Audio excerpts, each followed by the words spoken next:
Hello and welcome everyone to today's Wisdom and Laughter with DZAR. Hi Mary and Gary. G'day there, Claire. Morning, Claire.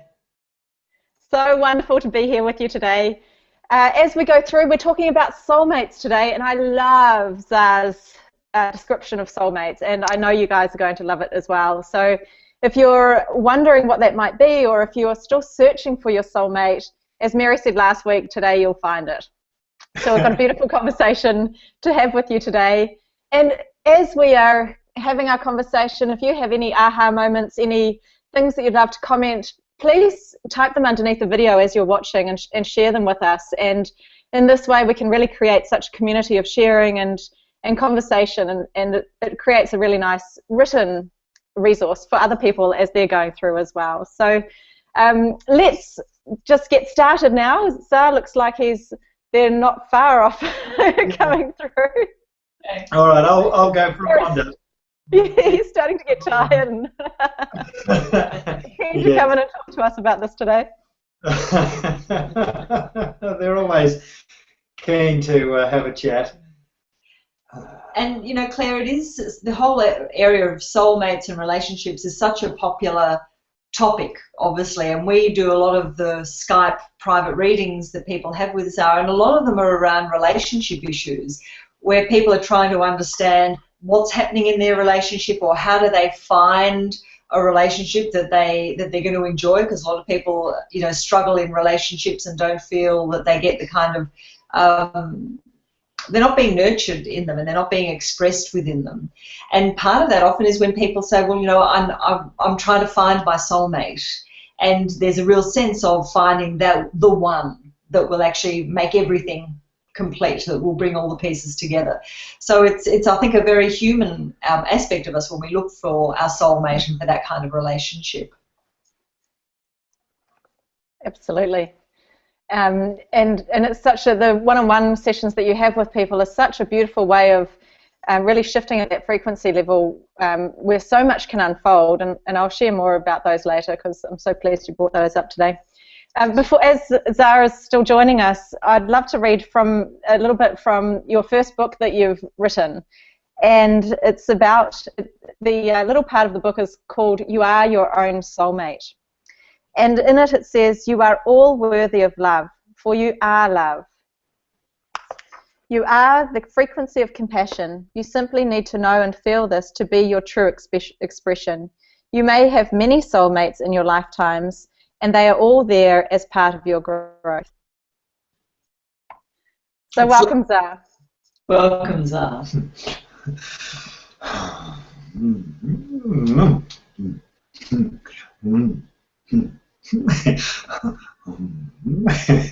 Oh goodness, welcome. You're welcome, young ones.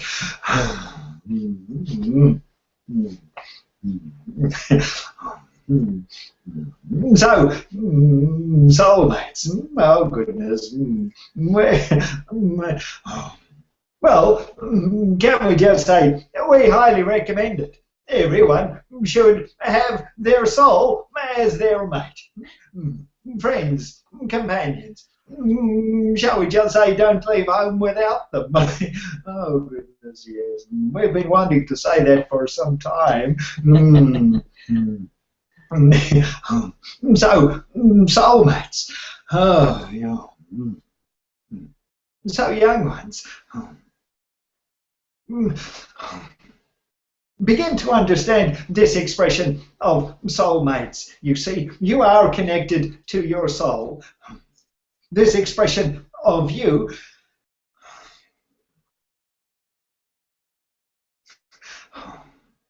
there is no point, you see, stalking through lifetimes someone else. Something that you miss, something that you wish to find in another to determine you. It is not how it works. The expression of a soulmate is you and your connection to your soul. What you find when you find somebody that displays so much beauty, we completely understand that you assume that it is your soulmate, that there is this huge universal connection. In that you are correct.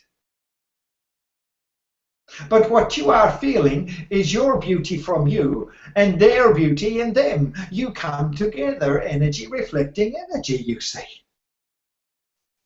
They have their soul, you have your soul. It is you living in that expression of that harmony. There is nothing you have to go through lifetime to keep sorting out, to try and find, when I find them, then my life will be. No, young ones. When you find you, then your life will be. Can you understand this, young ones?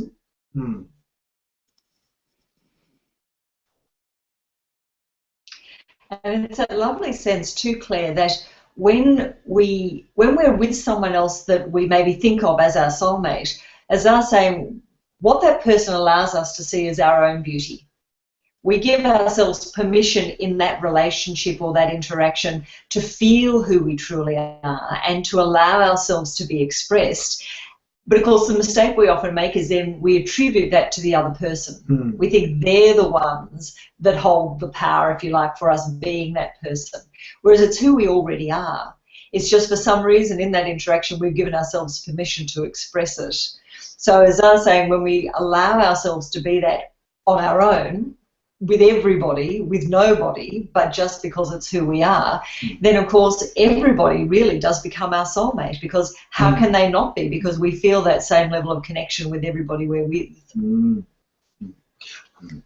I love that. There's so much freedom in that understanding. It's truly wonderful. The other thing, we know you have questions, so we're going to be fast. It's not easy to be fast when you're us, but we're giving it a go because we're uncaged. You see, soulmates can also become this cage, you see. Because, oh, now I found my soulmate, I have to stay with them regardless of everything that is occurring to me.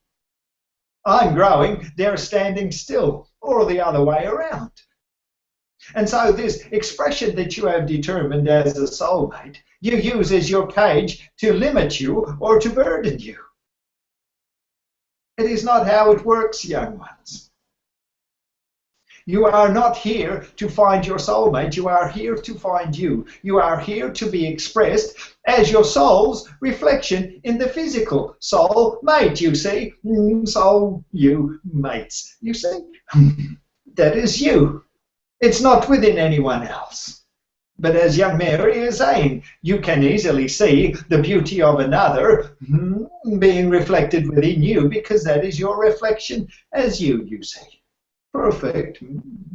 Okay, we're quite complete now. Thank you, Zar. That's beautiful. And I love the, when we did a radio show, one of the listeners of the radio show brought up the awareness that the Australian version of mates, it's got that mateship, and that's such a lovely connection and relationship to feel. And it leads into the question that we do have from a viewer. As far as a soulmate for a partner, I have always heard that if you love yourself, you will attract that partner. I feel that I love myself. For years that I have been told that when I do more work on myself, my partner will come. Why do I have to be so perfect? Everyone around me has a partner, and they still have things that they are working on within themselves. Perfect question. We wonder too, why do you think you have to be so perfect? You don't need to be, young one. You see, you're your soulmate.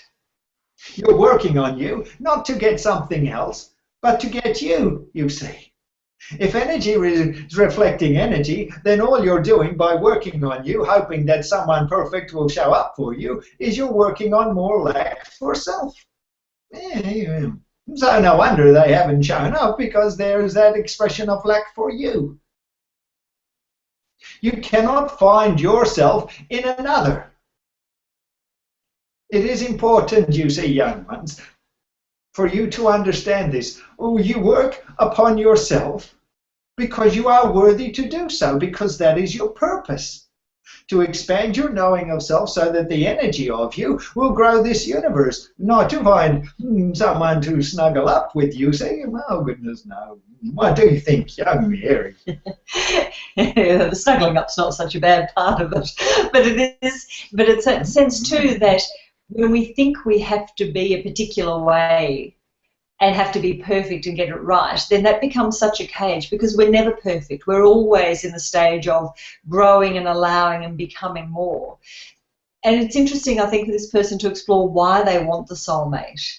Is it because they feel when they have that person in their life, they'll be able to give so much to them, so much love?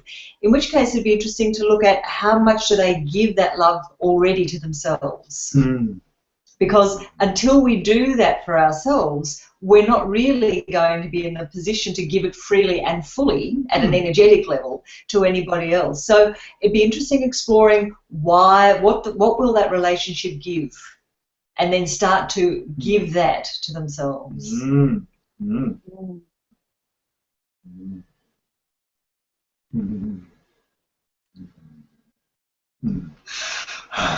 Perfect, perfect, perfect. She's already here. They're already there, you say. It is time for you to accept you. Wonderful young Mary.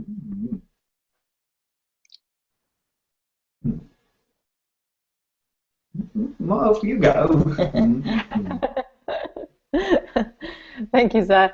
It's such a, I've realized the more and more I've been on this journey with you and been following these teachings, I've realized that the frequency of the soul, to find self-love, it's finding that frequency of us that is love, and you can't not love yourself from that space, and it's such a deep experience.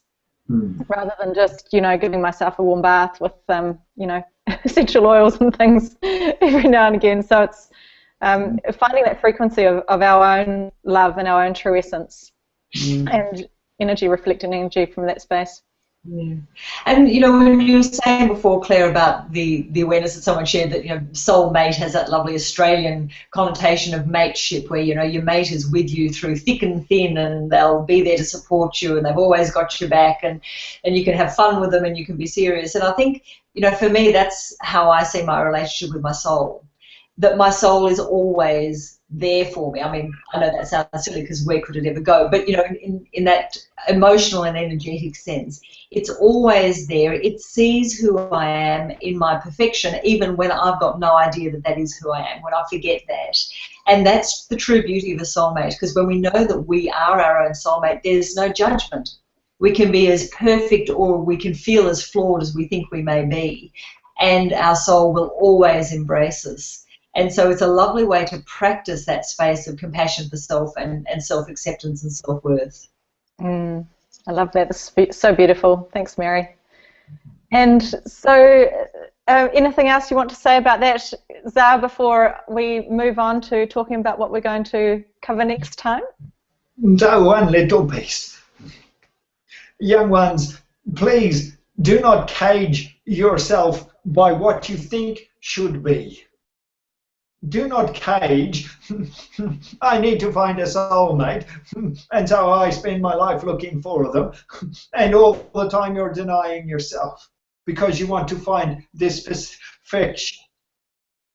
Regardless, whatever it is you are looking for, do not cage yourself by what you think should be.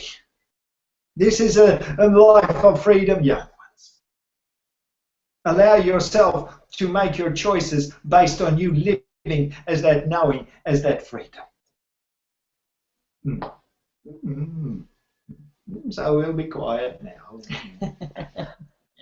Beautiful, Zar. And I know how hard it is to be quiet for you, so I really do. Thank you.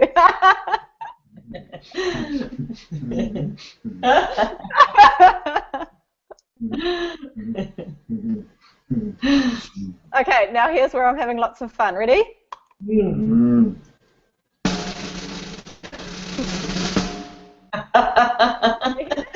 The drum roll. The drum roll. Leading into our next topic that we're going to be sharing next time, the story of the first campfire and the birth of the first shamans. Is there anything you'd like to say about that?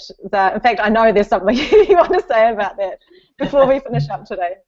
Keep hands up and go for it. We're going to leave it to young Mary. Oh. The next topic is a gorgeous one, Claire, and it's the latest information that DZAR has been sharing with us, and it's going to be in the new book, The Wisdom of the Ancients.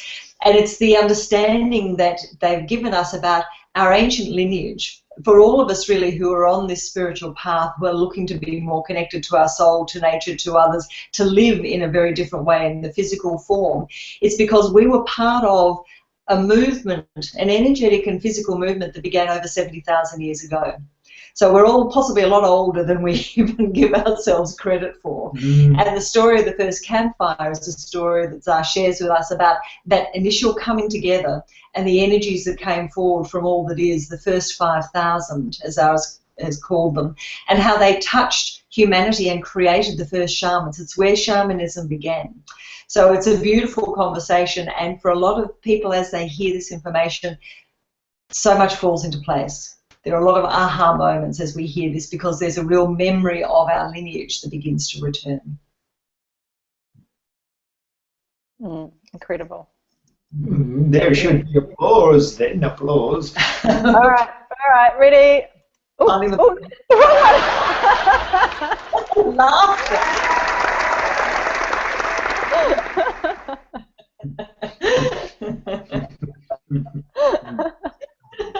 Like it's a wisdom and laughter program, isn't it? We get to play and do all this stuff. And goodness, spirituality isn't as serious as some people make out.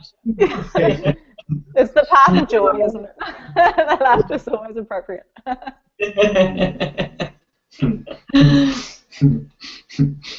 Thank you, young one. It's fun.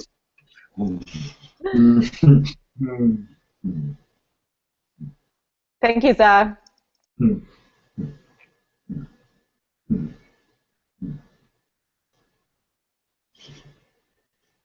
And so as DZAR are allowing Gary to come back and join us, just wanted to share what Mary was talking about earlier with the private readings. Mary and Gary offer private readings where you can have an hour with, or you can choose to have more than that if you'd like to. I certainly have, and they're the most incredible, wonderful experience where you can have a conversation with Mary and Gary and DZAR and ask them any questions. There's absolutely no questions that are not allowed to be asked. So if you're struggling with anything in your life and you'd really like some clarification, not just at the physical level, but at that real deep frequency level, the level of your energetic, where that's where the true change occurs, and then the physical reality starts to change so beautifully from that space. So I really encourage you to go and check those out if that's something that you're interested in. Again, I'll put the link here so you can have a look at that. Thank you so much. We're at time now. Thanks, Mary and Gary, and we'll see everyone again next week. Cheers, mate. Thanks so much. Bye, See you. all. Bye. Bye.